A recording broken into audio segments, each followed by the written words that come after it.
Let me read to you out of 1 Corinthians 13 and just keep on going with that a little while. I want to just read the whole chapter to you. It's 13 verses. So if you're being 1 Corinthians 13, I'll read all 13 to you. It says this. Though I speak with the tongue of men and of angels and have not charity, I am become of sounding brass and tinkling cymbal.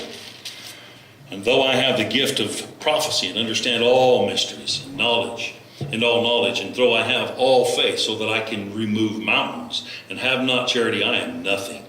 And though I bestow all my goods to feed the poor, and though I give my body to be burned, and have no charity, it is profit me nothing. Charity suffereth long, and is kind, envieth not. Let me see, where am I at? Charity vaunteth not itself, is not puffed up, doth not behave itself unseemly, speaketh not her own, is not easily provoked, thinketh no evil, rejoices not in iniquity, but rejoices in the truth, beareth all things, believeth all things, hopeth all things, endureth all things. Charity never faileth. But where there is prophecy, where there be prophecy, they shall fail. Whether there be tongues, they shall cease. Whether there be knowledge, it shall vanish away. For we know in part and we prophesy in part, but when that which is perfect is come, then that which is perfect, or that which is in part, shall be done away. When I was a child, I spake as a child, I understood as a child, I thought as a child, but when I became a man, I put away childish things. For now we see through a glass darkly, but then face to face. Now I know in part, but then shall I know, even also as I am known. And now abideth faith, hope, love, or charity, these things, but the greatest of these is charity or love. All right. Last week I was talking to you about this a little bit. I'm going to talk about it a little further. I still haven't got over the fact that when the Bible says love never fails. Have you got over that? Love never fails. And I've been preaching to myself all week, and the weeks before I told you the other day I went to lay down, and those words came to me, not like the Bible's written, charity never faileth. It came to me, love never fails. I lay down and it just struck me, love never fails. And the word never jumped out at me, never fails. It means that at no time can it ever fail. And I'm going, God, this is incredible. You're telling me something that I've read 1,000,000 times, but yet there's more to it than I'm reading. There's something going on. There's something you want to share with me. There's something that you want me to know. There's something that you want me to experience, but love never fails. What is going on with that? Because you know what? It's just a couple of words, but there's more to it than I even can possess. There's more to it than I can even imagine. But I would like to begin to come to a place where I can understand it and walk in it. It reminds me of Jesus. The Bible says that he endured the cross, despising the shame, and he went there and he did it for the joy that was set before him. And I was reading this morning, greater love hath no man than he lay down his life for his brethren. And you know what? When Jesus hung on that cross, I can imagine that day he's hanging on the cross, and they got him strung up, and the Bible says his vision was so marred that he was just unrecognizable. They beat him and beat him and beat him and beat him. Have you ever seen the film The Passion? If you haven't, go watch it, because it's all about just that, just the passion, just the death on the cross. And it's like, how can any man endure that kind of abuse and still be hung on a cross and still have life in his body to the point where he can die 6 hours later or thereabouts, 5 hours later at 3 o'clock in the afternoon? He said, Father, forgive them. They don't know what they're doing. And he gave up the ghost. And I don't understand a man that can be beat to that point and have his hands and his feet strung out. And, it's a picture of him saying, you know what? I love you as far as the east is from the west. My love never fails. It never ends. I will never give up on you. How many of you know that God never gives up on us? We have all kinds of issues in our lives. We have this, that, and the other. But God said, you know what? I will never, ever give up, because I can't. I am God. I cannot ever fail. Love is God. God is love. He can't fail. It's amazing to me how when Jesus said it's finished, and I don't know how a man could say it's finished when the Father turned his back on him. On purpose? The Bible says it pleased the Father to bruise him. You know, like Jermaine was saying and Connie was saying this morning, that God's word is going to be fulfilled. And it doesn't really matter about anything else. But this thing's going to happen just like he said. And there's nothing going to ever change that. And you know what? We just are in the mix. And God's going to perform his word. And he's going to keep his people in the performing of his word. And everything's going to be fine. I'm not saying everything's going to be easy, but ultimately, he that overcometh, I will grant to sit with me in my throne, and it's all going to be coming out, and we're going to rule and reign with Christ, and we're going to take over. That's exciting. I can tell y'all we're about half asleep. We get to inherit this thing. The meek shall what? Inherit the earth. You know, everybody wants to run off and go off, and God says we're going to inherit the earth. We're going to come down, we're going to take over this place. Jesus is going to return, the battle of Armageddon, and he's going to destroy the armies of the devil. He's going to come back and set up his kingdom or his throne in Jerusalem. How many of you know Jerusalem's on this planet? And he's going to rule and reign on this planet how long? 1,000 years. And we get to rule and reign with him.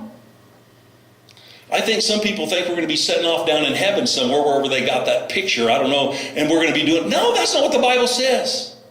And you might say, well, do we have access to heaven? I don't even know. I don't really even care. Because when Jesus comes, heaven came with him. To whatever degree. Not literally the first, not the second coming. Because when he comes, he's going to come with his saints. And he's going to establish his kingdom on the earth. But later on in the book of Revelation, about the chapter 22, the Bible says that he saw the new Jerusalem descending from heaven, out of heaven from God. So heaven must be somewhere out there, because it's descending, coming onto the planet. And God's going to set up his kingdom right here forever and forever. And to me, that's fantastic. But God cannot, how many of you know the Bible says God cannot deny himself? He abideth faithful.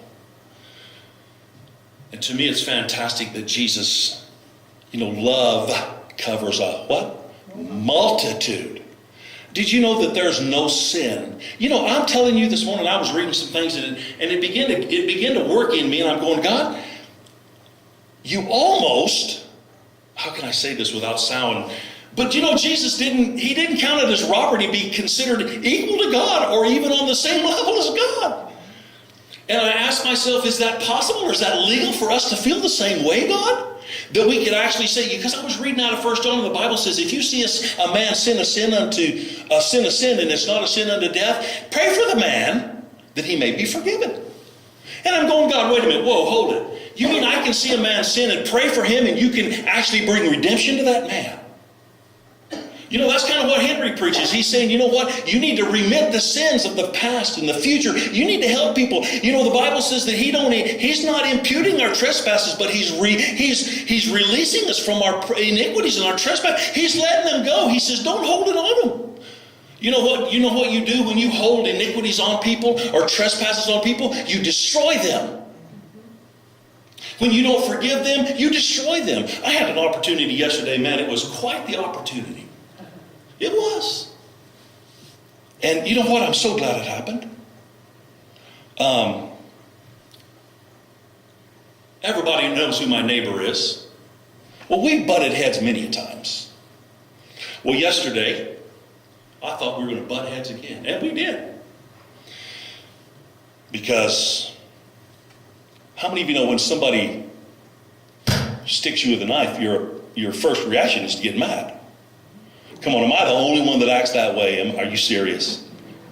You say, I thought you was a Christian. Well, I thought I was too. Have you ever asked yourself the question, oh, wait a minute, I thought I was a Christian. Where'd that guy go? He left. Well, he said, you bulls have been on my property. And I said, well, you know why? Because they crossed your fence. I said, if it was a fence there, they probably wouldn't do it. I said, the bulls, they can't read your signs, They don't know that they're not supposed to be over there. And I was on the fight right away. And,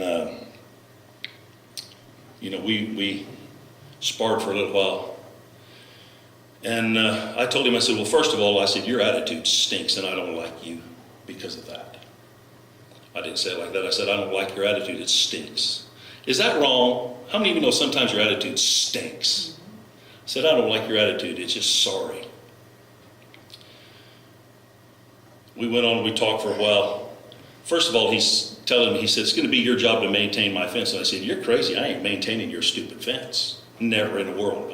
I said, if my cattle tear something up, I'll gladly come over here and I'll fix it. That's my job. But then I told him, I said, listen, first of all, I want you to know something. I don't want an enemy. I want a neighbor. How's that? And all he could say was, well, that's fine. He said that about 30 times. And I said, you know, I don't want to have this issue.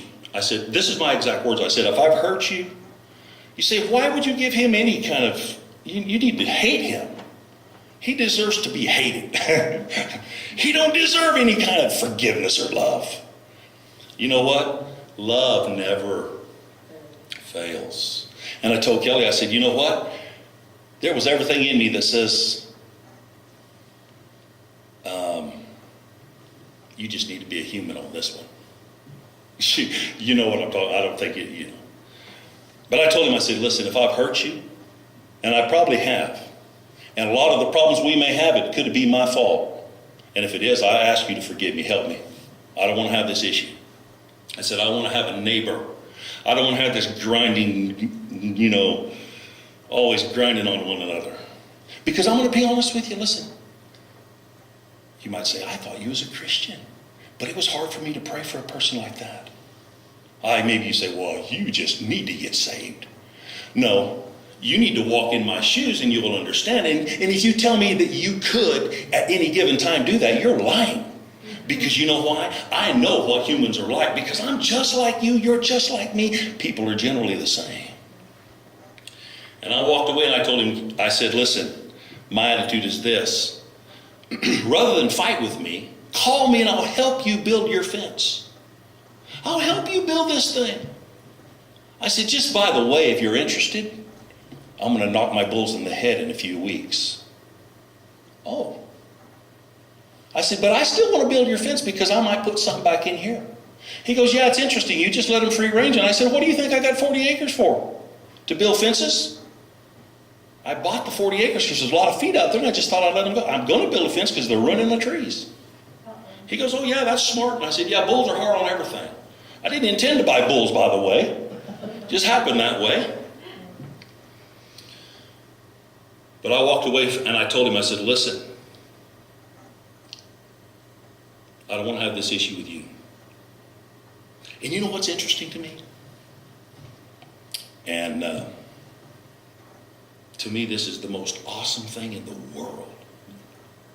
I walked away saying, okay, bud, thank you, bro. And you know what? Something clicked in me.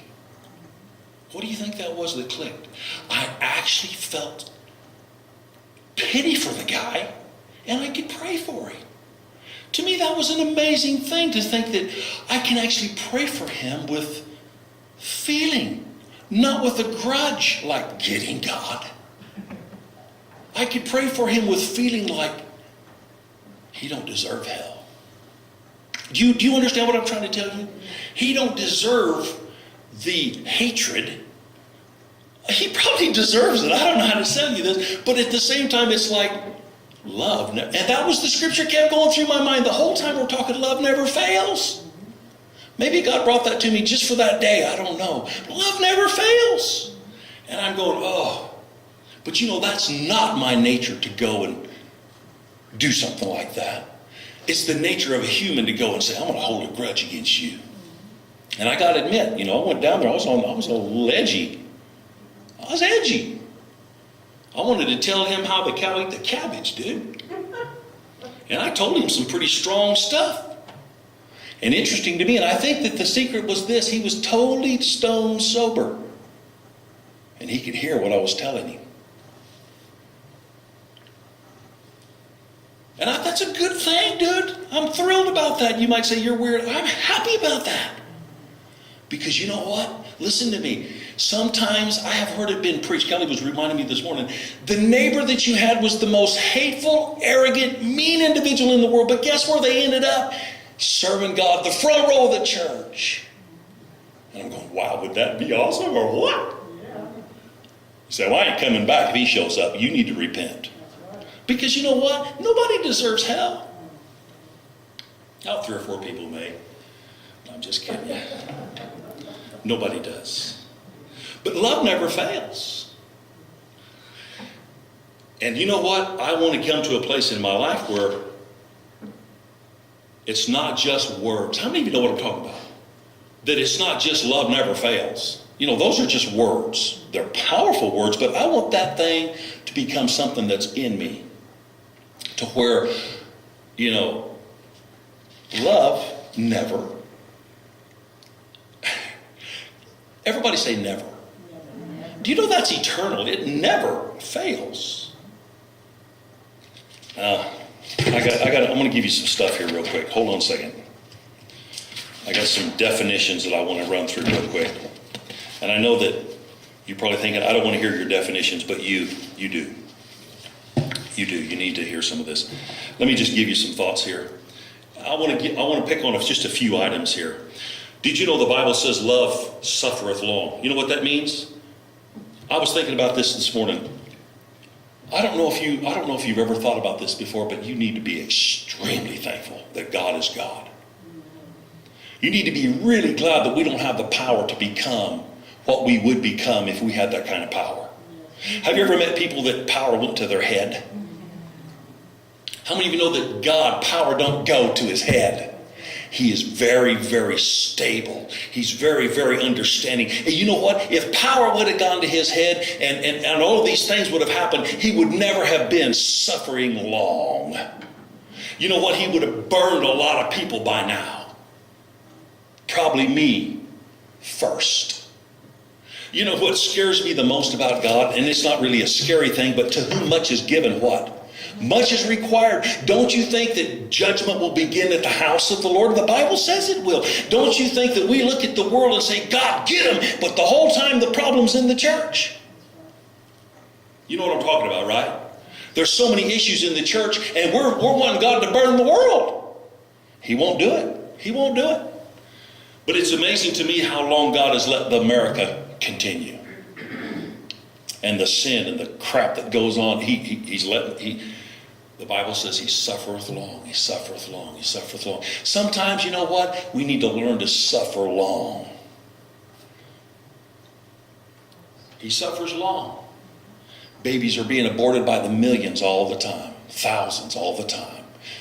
All this sin keeps on, and it's escalating, it's getting worse, and everything's going downhill, and his love suffereth long. You know why? Do you realize the power of intercession when Abraham went to God and he says, God, you can't destroy this city. What if there's 50 righteous men in there? And God said, well, if there's 50, I won't destroy it. How about 40?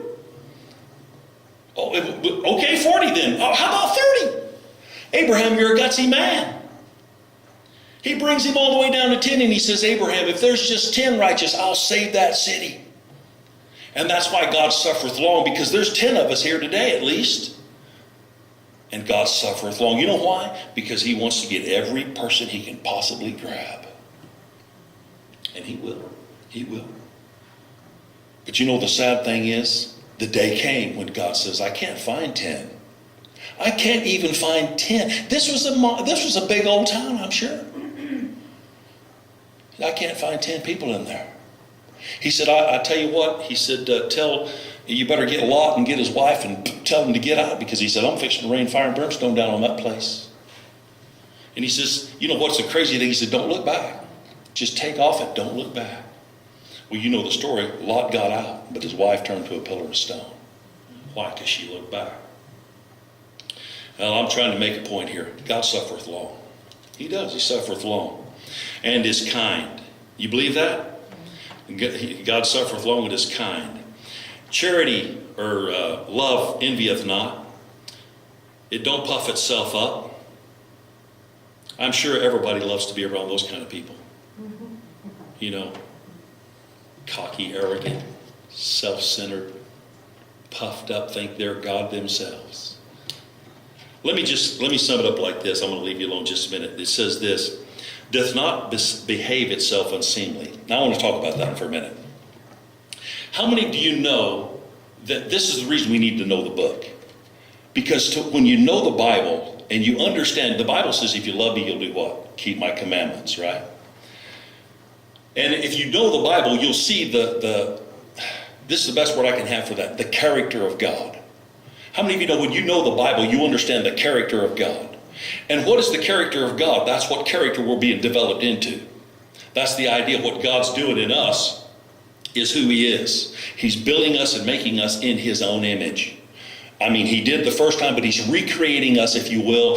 The born-again experience is to bring you into the image of the Son of God that is presently the Son of God, you know, the King of Kings. And do you know that love never acts out of character? Can you hear that? This morning the Lord gave me, he said, listen, love never acts out of character. How many of you ever act out of character? And that is to say, how many of you ever act out of God's love? In other words, you act out of what is God's love.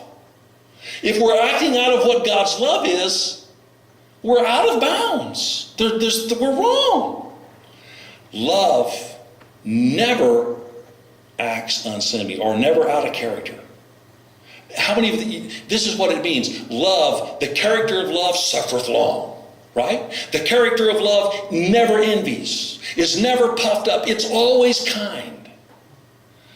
Oh, you know, it's so much fun to stand up here and preach this, but man, every day I got to go live this mess. It's just tough. You might say, oh, but it's the nature, the character of God. I thought you could do this. It's absolutely against the human nature. It's got to be a divine presence of God dwelling in us to give us the strength to walk this out. Because it's not natural. It's supernatural. You know, I was praying and asking the Lord, help me, Father, help me, Lord, to always walk in the character of love, in the character of who you are. You know, let me just say it like this. How many of us, when somebody crucifies you as they did Jesus, can you say, Father, forgive them? That's the character of love. Can you hear what I'm trying to tell you or not? That's the character of love. Father, forgive them. They just don't know what they're doing. Let me ask you this question. How many of us, like Stephen, when they're bouncing rocks off of your head, the character of love says this, Father, forgive them. They don't know what they're doing. That's the character of love. That's the character of God's love. That just, you know what? Love, let me read it one time before, because this all ties up. Hold on a second. It says this, it says, rejoices not in iniquity. Love does not rejoice in iniquity. It don't want to be involved in that. Let me ask you a question. How many times is it that you see somebody that you really didn't like very well really crash and burn? And you said, yes, they deserved it. Love don't act that way. That's not the character of love. Can you hear what I'm saying? Help me, please. That's the character of God says he's not going to rejoice in that. He's not going to rejoice in that kind of stuff. And you might say, whew, you're really hitting me between the eyes today. Well, guess who got hit first? I'm still saying, God, help me understand this and help me understand that love never fails. It don't ever give up. It never lays down. It's always got this ability to reach beyond humanity and love them in spite of who they are. To me, that's just unbelievable.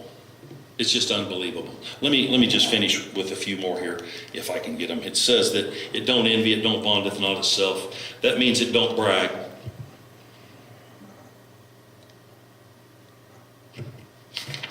Let me go on here. It says, it's not easily provoked.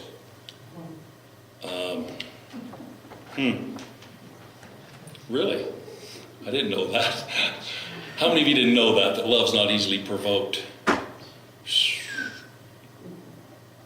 How many of you know love don't act out of character? Now, come on. It's not easily provoked. You know, it's yesterday when I walked down there, I was already provoked. Do you understand what I'm saying? You say, well, I thought love it's not easily provoked. Well, you know what?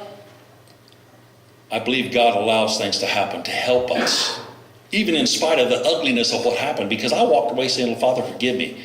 I was mean to him. I was just plain old mean and hateful.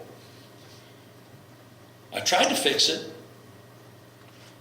I told Kelly, I said, maybe I'll take him a big old, I don't know if I told her this, but I did tell her, I said, let's take him some really good milk and a bunch of cookies. Well, he probably just said, I don't want that. Get out of here. He might not, I don't know. But you know what? Love's not easily provoked. Let me ask you a question. Where do you live? How often do we act out of character? How often are we provoked? How often do we enjoy seeing the sin of somebody else make them crash and burn? I think we missed a lot of things here. You know what? I want to get on this next time, but the Bible says this. And I started this message by saying perfect love is absolute faith. That's the way I started this, if you don't remember that. I remember sitting back there and those words came to me. Perfect love is absolute faith. Because what does the Bible say in Galatians 5:6? The Bible says that faith worketh by love. So perfect love, it casts out fear. It covers a multitude of sin. You know, when you get into this love thing, it is the Bible. It's everything that it encompasses, everything that everything. Okay. Love's not easily provoked. It rejoices in truth, right? It's got a lot of things going on. You know the 9 fruit of the Spirit? You know what the first one is? Yeah, it's love. Did you know within the word of love, all the other 8 are just present? That's the truth. The fruit of the Spirit, they are what? Love, joy, peace. You just name them. But love, what was the Bible says? There abides what? Faith, hope, love. Which was the greatest of those? Hope? No, love. The greatest of these is love. Because love is the part of everything that has to work from. So you know what? Somebody says, I want more faith. No, maybe you need more love. You understand what I just said? You know, I always say, God, I'm going to build my faith. Maybe I lack love. Because faith works how? By love. You know, you can have all kinds of stuff, but the Bible says if you don't love, you're a bunch of racket. Read the first part of 1 Corinthians 13. He says, I can do this and that and the other, but he said, if you don't have love, you're just a lot of noise. You know, he said even this, he said, you can have faith and move mountains, but if you don't love, it's just worthless, pretty much no good. Well, he was trying to make a point of the power of love and the importance of love. Not that faith wasn't. He's trying to make an important fact that, listen, love is where we need to begin. We need to have the nature of God birthed in us.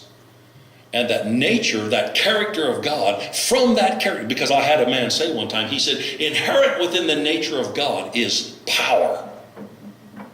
Would you agree with that? Inherent within what is the nature of God? It's love. Within the nature of love, the power of God, it just, I got way too much to say to you about all that. But listen, I'm going to just say it again. I'm going to have you come down here. Love, what? Ever say never? It never fails. It never ceased to work. Isn't that awesome to me? To me, that's just fantastic. It never ceased to work. If we could get a hold of this, and that's what I've been asking the Lord, let me get a hold of this. I don't want it to just be words. I want it to be reality. You know what I'm saying? And I don't know. But I am convinced of this thing. I'll say this. I'm convinced of this, that we have, as humans, we have more authority and power to do a whole lot more than we're doing. but it's all locked up in that one word, agape, or love. We can do a whole lot more.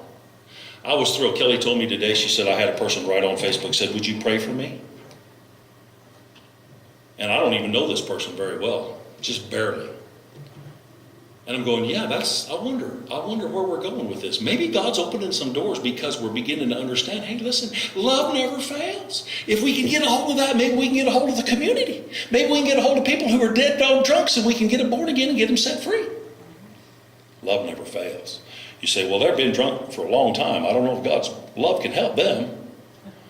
Well, you don't never know. You don't never know. God's love can do amazing, amazing things.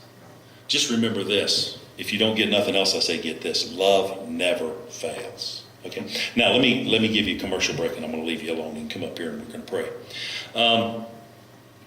I have taken another job.